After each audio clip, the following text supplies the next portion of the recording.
I'm Trevor Birney. I'm the Managing Director of Below the Radar.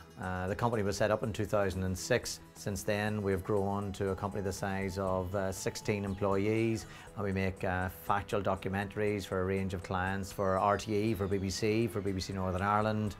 We've worked for Channel 4 in the past, we've worked in Irish for TG Cahir.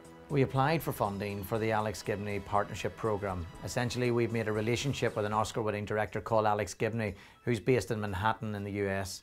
Alex has won an Oscar for a documentary called Taxi to the Dark Side, which examined American torture in Afghanistan and Iraq. I don't know another production company in Northern Ireland that has a partner in New York that is producing Oscar-winning documentaries. Simply, that was the innovation in this.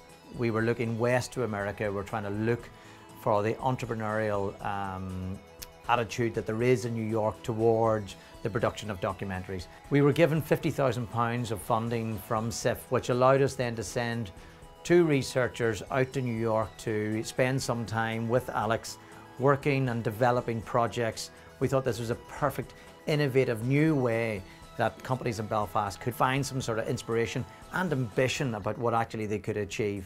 I'm Emer O'Neill from Below the Radar, and I travelled out last April for 3 months to work on the Alex Gibney Partnership Programme.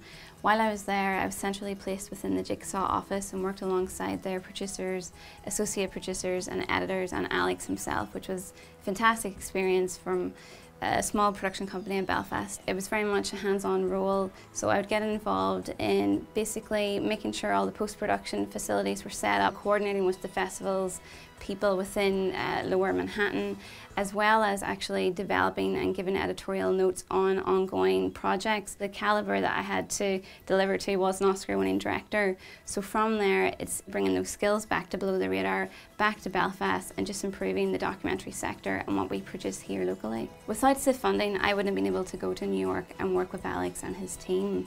My career at this early stage, I've progressed a level up with the help of CIIF funding, but I've also made contacts that include Oscar-winning director, as well as a Pulitzer Prize winner and various people within the international documentary market. Well, the impact of the CIIF funding has simply meant that there are now researchers based in Belfast who have worked inside an environment which is producing some of America's greatest documentaries. We are looking at a major documentary development here in Belfast that could bring in hundreds of thousands of inward investment into Northern Ireland, creating jobs. That is simply experience that we didn't have inside this sector up until CIIF funding came along and allowed us to build on this partnership programme.